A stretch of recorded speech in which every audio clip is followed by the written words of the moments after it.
मनः कर्म मयम।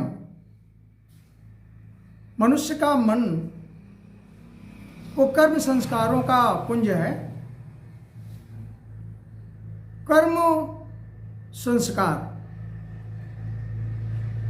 और इसका ज्ञान होना ये प्रकृति के लक्षण हैं। कर्म हम कैसे करते हैं ये हमारे स्वभाव पर, संस्कार पर और हमारी आवश्यकताओं पर निश्चित है। हमारे जैसी आवश्यकता होती हैं, उन आवश्यकता को पूर्ण करने के लिए हम प्रायः प्रयास करके आवश्यकता की पूर्ति हेतु सकाम कर्म करते हैं। अर्थात एक टारगेट रहता है, एक उद्देश्य रहता है कि हमको ये प्राप्त करना है, ये हमारी ज़रूरत है, ये भूख है, ये शारीरिक आवश्यकताएं हैं, ये सामाजिक आवश्यकताएं हैं, गृहस्थ की आवश्यकताएं हैं। तो ये जो मन है, मन के लिए कहा गया ये कर्मों के अधीन है। जैसा आप करेंगे उसके अधीन आपका मन हो जाता है। जिस तरह से आप चिंतन करेंगे, जो आपको काम चाहिए, जो वर्क आपका होना है, जिसका आप निरंतर ध्यान करते रहते हैं, ऐसी आवश्यकताओं को पूर्ण करने के लिए आपका मन उन कर्मों के अधीन हो जाता है। ध्यान सो कर्म के लिए श्रीमद् भागवत में भगवान ने उद्धव को कि जो मन है वो कर्म के अधीन है, उसके लिए उन्होंने 11 स्कंद के 22वें अध्याय में 37 श्लोक इस प्रकार: ध्यायन मनो अनुविषयान दृष्ट्वा नवानुश्रुततयान च। कहते हैं कि चाहे आप दृष्ट्वा, चाहे ध्यान से किसी कर्म को करते हैं, या कभी आप देख करके कोई आवश्यकता सृजित करते हैं, या विषयों के आवश्यकता की पूर्ति के लिए आप कोई कर्म करते हैं। ध्यायन मनो अनुविषयान दृष्टा नवानुश्रुतान न था। और या तो आपने सुन लिया, और आपने सुन लिया तो भी आप ऐसा कर्म में बंधे जाते हैं। वह कर्म, थोड़ी सी एक उदाहरण की बात ले लें। जैसे आप कोई फिल्म देखते हैं, अब उस फिल्म का असर आपके शरीर पर होता है। अब उसमें यह है कि अच्छी बातें भी आएंगी और नेगेटिव बातें भी रहेंगी। आपको जो चाहिए, जो आपका कर्म निर्धारण करेगा। कोई फिल्म देखते हैं तो आपको उससे कुछ न कुछ सीखने को अवश्य मिलता है। अब यह है कि आप क्या सीखना चाहते हैं, आपकी क्या आवश्यकता है, आपकी क्या दृष्टि है। अब दृष्टि कहाँ से पैदा होती है? वह आपके संस्कार से पैदा होती है, प्रकृति से होती है। और कर्म कहाँ से बनते हैं? कर्म आपके संस्कारों से ही बनते हैं। उसी कर्म के अधीन यह मन है। भगवान ने कहा, गीता में भगवान ने कहा, न कर्तृत्वम न कर्माणि लोकः सृजति प्रभु। न कर्म न कैसे कर्म की व्यवस्था भगवान नहीं करते। तो कहते हैं फिर हमारा स्वभाव जो है वह प्रकृति बन जाती है। न कर्म फल संयोगे ना, आपको उसका क्या लाभ मिलने वाला है। अब लाभ मिलने का मतलब है कि आपका जो ऐसा कर्म होगा उस आवश्यकता के अनुसार आपको लाभ मिलना है, और निश्चित ही मिलता है। कर्म का बंधन स्वयं लगता ही है। कर्म समर्पण करने के पश्चात भी कर्म का बंधन लगता है, अर्थात कर्म का फल अवश्य मिलने वाला है आपको। अब एक जगह दो जगह बात आती है, अगर आप कर्म समर्पण कर दें, संन्यास ले लें भगवान से, मैंने कर्म किया और भगवान को अर्पण कर दिया, अपनी आवश्यकता पूरी कर ली, तो ऐसे कर्म भगवान को समर्पण के पश्चात वो पाप रहित हो जाते हैं। लेकिन स्वभाव तो आपका बन गया है। स्वभाव कैसे बन गया? सो न कर्म फल संयोगे न स्वभाव वस्तु प्रवर्तते। वह कर्म आप अपने स्वभाव से करेंगे, अपनी जेनेटिक से करेंगे, अपने संस्कारों से करेंगे, आपकी जो आवश्यकता चाहत होगी उस हिसाब से कर्म करेंगे। और यह श्लोक ये कहता है कि कर्म आप चाहे देख के करें, चाहे सुन के करें, चाहे आप उसको प्रयोग करके शरीर से या उसके बाहरी तत्वों से प्रेरित होकर के करें, इन कर्म के संस्कारों से मन बंध जाता है। माने जो आप चिंतन करते हैं, जैसा होना चाहिए, जैसा नहीं होना चाहिए, कुछ लोग अच्छी बुरे अच्छी बातें का चिंतन करते हैं तो उनका मन उस तरह से हो जाता है, उनके कार्य भी वैसे ही हो जाते हैं और उनके रिजल्ट भी ऐसे हो जाते हैं। और कुछ लोग ऐसे कर्म करते हैं, ऐसे विचारों में फंस जाते हैं, ऐसे संस्कार में फंसे रहते हैं कि वो बुरे कर्म करते हैं, अर्थात उनका मन उस चिंतन में अधीन है और मन पर कोई किसी का रोक या उसके शरीर का दबाव नहीं। क्यों? कि जो इंद्रियां हैं वो कर्म के अंडर काम करते, मन के अंदर हैं, अर्थात जो इंद्रियां शरीर की काम करने वाली हैं, कर्म इंद्रिय, ज्ञान इंद्रिय, जो 5 इंद्रियां हैं, ये इंद्रियों पर मन का दबाव रहता है, मन के कंट्रोल में रहती हैं।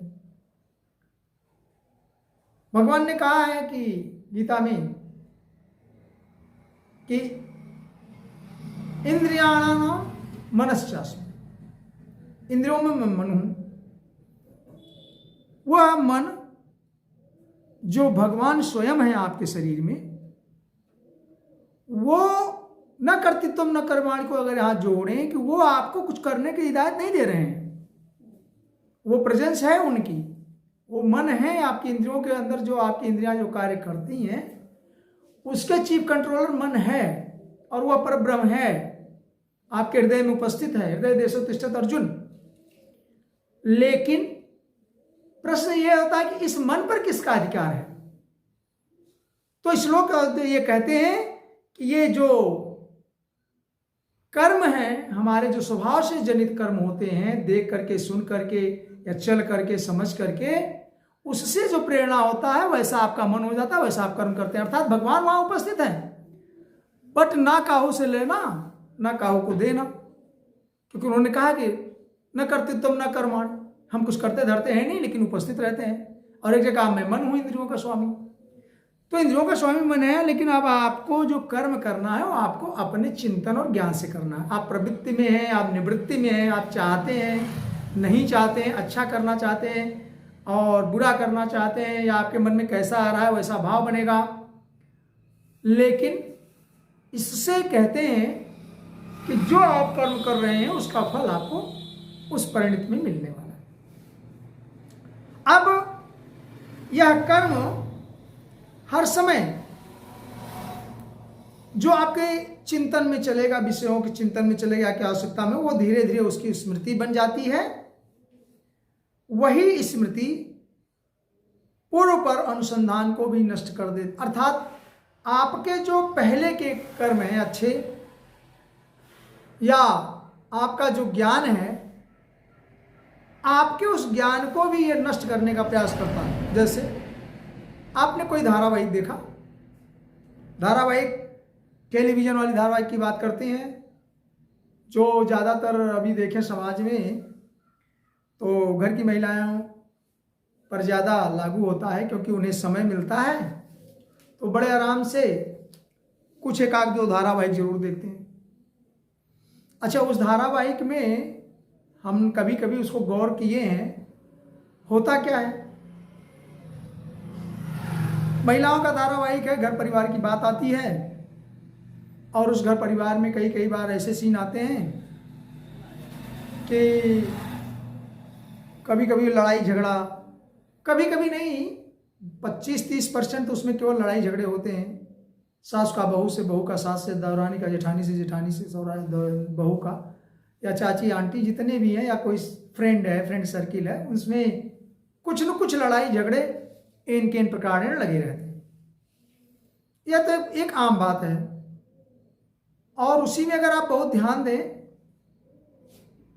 कि अगर आप आधे घंटे का धारावाहिक देते हैं तो कम से कम 2-3 बार तो कोई न कोई महिला रोते हुए नजर आएगी आपको।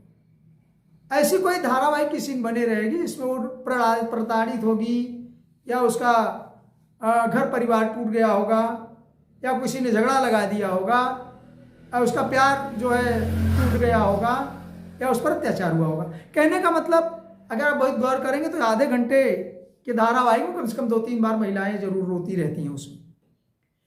अच्छा, उसके और बाद क्या होता है?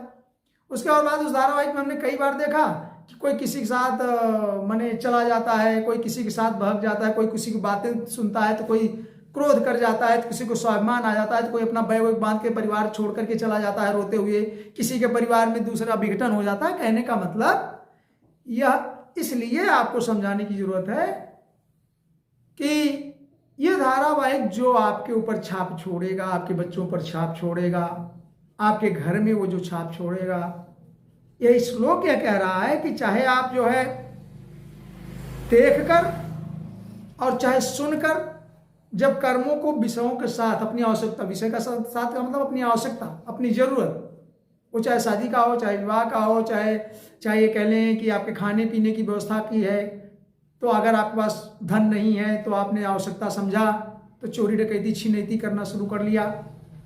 कहीं किसी टेलीविजन में देखे कोई पर्स मार दिया और बड़ा बढ़िया उसको धन मिल जाता है, उसके बाद उसका पूरा गैंग चलता है, रैकेट चलता है। तो आजकल के बच्चे अगर वो देखेंगे 10 दिन में, तो एक आध दिन तो कहीं कहीं उनके मन में भी इच्छा आ सकती है।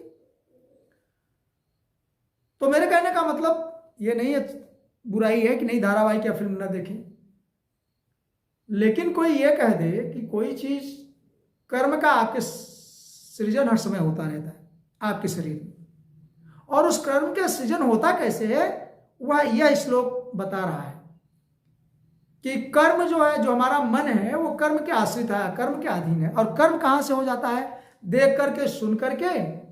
कोई घटना आपने देखी, आपको लग गया यार इस घटने में ये बात हो गई, चलो हम इसको जैसे मान लीजिए कहीं आप मर्डर देख रहे हैं तो आप वहां दौड़ेंगे बचाने के लिए, मैंने आपके मन पर उसको बचाने की इच्छा आ जाएगी, आपका कर्म उधर बन जाएगा सहायता की। और अगर आप उस हेल्प के नेचर के नहीं होंगे तो आप दूसरा काम करने में भाग लेंगे वहां से। कहने का मतलब देख करके, सुन करके और आवश्यकता की पूर्ति करने के लिए जो आपके शरीर की इंद्रियां हैं, मन के साथ जुड़ी हुई हैं, वो विषयों का चिंतन करते करते उस तरह से कार्य कराते रहते हैं। इसलिए कह दिया कि मन कंट्रोल होता है कहां से? आपके कर्म संस्कारों से, आपके जो पारिवारिक संस्कार है वहां से। अब आप उसमें चाहे धारावाहिक देख के आए, चाहे कोई फिल्म देख के आए, चाहे आप श्रीमद् भागवत कहीं कथा हो रही, रामचरितमानस कथा हो रही, या कोई संत महात्मा आपकी कथा कर रहे हैं, आप वहां से सीख के आएंगे, तो निश्चित है सब कर्म संस्कार क्या उदाहरण, क्या उत्तर देंगे, ये आपको स्वयं में समझ में आता है। इसलिए सबसे बड़ा काम अगर कुछ करना है तो विषयों के चिंतन के साथ साथ अपने कर्म को सुधारना है। कौन सा ऐसा कर्म हम करें कि that will what guide us towards the positive reactions या पॉजिटिव वर्क, जो हम लोगों को कम से कम सकारात्मक दृष्टि में भेज दे, वैसा देखना, सुनना या करना चाहिए। अब आवश्यकता है नहीं, फिर भी हमारे घर में 2-4 गाड़ियां हो जाए तो इसी को विलासितापूर्ण जीवन कहते हैं, और उसका दुरुपयोग होना शुरू हो जाएगा, आपका मन और लालच में आ जाएगा, चलो 4 और हो जाए। इसी तरह से आपके पास धन कम हो जाता, फिर धन और हो जाए, या आपके दुराचार अनाचार करने के। कहने का मतलब उसमें बहुत ज़्यादा व्याख्यान देने की जरूरत नहीं, एवरीबडी नोज कि हाउ दिस देखना और सुनना या आवश्यकता अनुसार कर्म करना किस तरह से मन को प्रभावित करता है। और यही नहीं, आगे श्लोक में भगवान ने यह भी कहा, विषयाभिनिवेशेन नात्मानं यत् स्मरेत् पुनः, कि उन देव शरीर, देवादि शरीर, हमारे आपके शरीर दिव्य हैं, भगवान के जैसे हैं, ईश्वर अंश जीव अविनाश, तो देवादि शरीर में इसकी मृति जो ज्ञान है, इतनी कहते हैं वह इतना कर्म उसमें तल्लीन हो जाता है कि जीव को अपने पूर्वाभ्यास या पूर्व शरीर, उस पिछले जन्म की कहानी को भी वो भूल जाता। हमें आपको कुछ याद बात नहीं है। और इसका मेन आवरण कौन सा है भाई? वो जो हमने विषय भोग करके आए हैं, जो हमने कर्म करके आए हैं, पिछले संस्कार जैसे बने हैं, जब हमको योनियां मिली हो वैसा हम आगे अगला वर्ताव करना शुरू कर देते हैं। पिछली सारी बातें हम भूल जाते हैं, उस पर आवरण रहता है। अंतोर्वई कश्चित देतो मृत्युरंत विस्मृते, अर्थात वो यह भूल जाता है कि पूर्व में मेरा शरीर कैसा था, शरीर का उसे ज्ञान ही नहीं रहता, और जब शरीर का ज्ञान जिसको नहीं रहता वही मृत्यु हो जाती है। तो वहां पर मृत्यु हुई और फिर आपने दूसरा शरीर धारण किया। तो कहने का मतलब कि आपने जैसे कर्म किए हैं, कई बार यही बात आती है ना कि आपने जैसे कर्म किए हैं, इस जन्म में अगर कुछ आपको दुख तकलीफ अच्छाई होती, कहते भैया इनका पुराने जन्म का कर्म है, उसका फल भोग रहे हैं। तो ये दोनों श्लोक ये कोलैबोरेट करते हैं आज के समाज में कि जो हम लोग कर्म का साक्षी मान करके कि हमको ये लाभ मिला, ये हानि हुई, या ऐसे नुकसान हुआ, यह कर्म का जो फल इस समय हमको मिल रहा है, जिसका हम अनुमान लग रहे हैं कि हमको फल मिल रहा है कर्म का, तो यह कर्म पूर्व में जैसा आपने कर्म से किया है, कहने का मतलब अपने मन को आप कर्म के अंडर कंट्रोल कर दिए हैं और उसके हिसाब से जो इंद्रियां काम करी हैं, उस इंद्रियों का फल हम आज भोगने चलते हैं। इस तरह से कर्म प्रधान विश्व करी राखा, जो जस करे सो तस फल चाखा। तो आपको कर्म कैसा करना है ये तो आप अपने ज्ञान से समझ सकते हैं। अब बिन सत्संग विवेक न होई, तो जब आप सत्संग करेंगे या अच्छे लोगों का संग करेंगे, तब आपके पास विवेक या ज्ञान उत्पन्न होगा। आपको तभी मालूम चलेगा क्या अच्छा है क्या बुरा है, जब आप उसको करके देखेंगे। इसी तरह से आपको जब इंद्रियों के स्वाद से, आवश्यकता की पूर्ति से जब नुकसान या भोग दंड मिलने लगता है तो आप परेशान होते हैं। लेकिन उसके लिए भी गोस्वामी जी ने लिखा, को न काहू को सुख दुख कर दाता, निज कृत कर्म भोग सब भ्राता। अर्थात भाई किसी का कोई दोष नहीं है। अब भगवान ने कहा कि मैं मन इंद्रियों का स्वामी मन हूं, गीता में कहा है अर्जुन से, और ये भी कहा मैं हृदय देश में रहता हूं। तब आप सोचेंगे तो भगवान क्यों नहीं संभालते सारा हमारा कर्म का भोग, हमसे गलत सही करवा देते। नहीं नहीं, तो आपकी प्रवृत्ति क्या है, आप क्या चाहते हैं, आपने कैसा किया है, आपके कर्म क्या है, आपके संस्कार क्या है। न करते तुम न कर्म स्वभाव वस्तु प्रवर्तते, आपका स्वभाव क्या था, उसके हिसाब से आपने अपने मन को कंट्रोल किया है, और मन ने जो है आपकी इंद्रियों को उस तरह से कंट्रोल किया है, वो चाहे सकारात्मक वे में किया हो चाहे नकारात्मक वे में किया है, और उसी का परिणाम हम लोग कर्म फल के हिसाब से भोगते हैं। कि भगवान ने कर्म फल संयोगे ना, भगवान ने कहा कि मैं कर्म फल के संयोग को नहीं रचता हूं भाई, वो आपका कर्म फल का संयोग आपके हिसाब से किए हुए कर्म का फल है।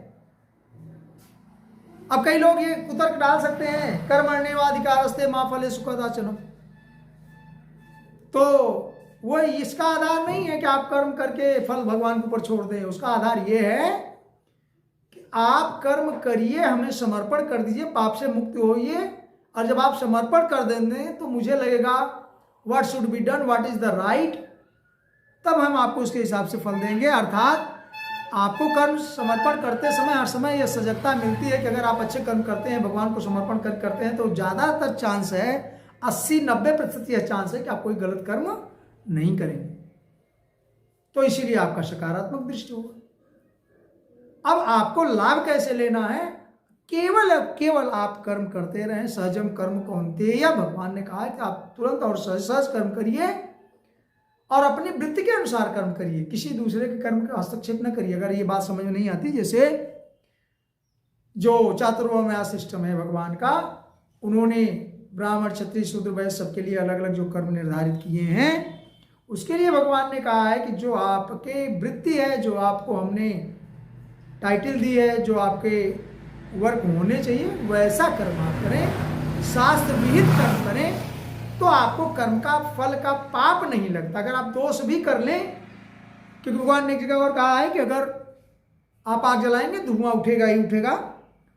तो धुआं उठने से, धुआं दोष है, सदोषमपि, अग्नि जलती है दोष उसमें रहता है, आपको दोष पर ध्यान नहीं देना है, लेकिन आपको कर्म अवश्य करना है, अर्थात कि कर्म सुंदर हो और भगवान को समर्पण हो, उसका स्मरण करते हुए हो, तो निश्चित है उसका फल आपके मन के द्वारा जो आपके अंदर परमात्मा उपस्थित है वो उसे ग्रहण करेगा और उसी के हिसाब से आपकी इंद्रियों को आर्डर देगा, कर्म कराएगा। न्यूरो सिस्टम, नर्व सिस्टम है हमारे पास, मास्टर ग्लैंड, पिट्यूटरी, और वो माइंड के अंदर है। माइंड में, साइंस में इसमें बात कर दे रहे हैं, जोड़ दे रहे हैं कि आपके ब्रेन में पिट्यूटरी ग्लैंड है, मास्टर ग्लैंड कहते हैं, और उससे जो हार्मोन्स निकलता है, सारी इंद्रियों में, हमारी जो बॉडी में पूरे हार्मोन्स हैं, अलग अलग ग्लैंड्स हैं, अलग अलग काम के लिए, चिंतन के लिए कोई और है, सोचने के, रोने के लिए कोई और है, आंसू निकालने के लिए उड़ो लड़ो हार्मोन्स हैं, एड्रोजन, विज्ञान के विद्यार्थी जानते हैं। तो उस तरह से अगर आपने सांप देखा, आग जल रही है तो आप कूद के भाग लेते हैं, या कहीं फाइट फ्लाइट, जरूरत पड़ी तो आप लड़ाई करना शुरू करते हो, वैसा हार्मोन सिक्रीट होता है। आपको भूख लग गई है, आपको लालच लग गई है, आपके मुंह से लार निकलने वाला है, तो ये सब हार्मोन्स की क्रियाएं हैं और ये सब इंद्रियों से प्रेरित हैं, वही ग्लैंड्स हैं। और इस ग्लैंड को कंट्रोल करता है master gland, pituitary gland of the body, जो which is situated inside the brain, and that is what collaborate कर रहा है कि मैं इंद्रियों का स्वामी मन हूं, इंद्रियाणाम मनाश्चास्मि, भगवान ने कहा। अब मन को कंट्रोल करने वाला आपके कर्म संस्कार है। बहुत क्लियर कट हो जाइए, जैसा आप कर्म करेंगे वैसा आपके मन की वृत्ति होगी, वैसा आपके इंद्रियों में प्रभाव होगा, और देख सुन करके आप अच्छे ही कर्म करें। और हिदायत रखें कि आप कोई ऐसी चीज ना देखें, ना सुने, ना उसमें लिप्त होइए जिससे आपका नुकसान हो। इतना सब लोग जज कर सकते हैं, एवरीबॉडी नोज। जय श्री कृष्ण।